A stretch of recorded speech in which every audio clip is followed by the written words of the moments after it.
Changing your username on Klarna can help you personalize your account and improve your experience. Follow these steps to update your username. Step 1. Log into your account. Visit the Klarna website or open the Klarna app and log into your account using your current credentials. Step 2. Access account settings. Once logged in, navigate to your account settings.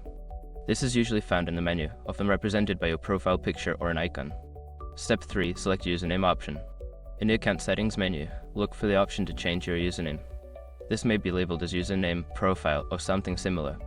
Step 4. Enter new username. Type in your desired new username. Make sure it meets any specified requirements, such as character limits or restrictions on special characters. Step 5. Save changes. After entering your new username, look for a Save or Update button.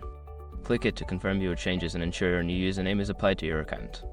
Once you have completed these steps, your username should be successfully changed. If you encounter any issues, consider reaching out to Klarna's customer support for assistance.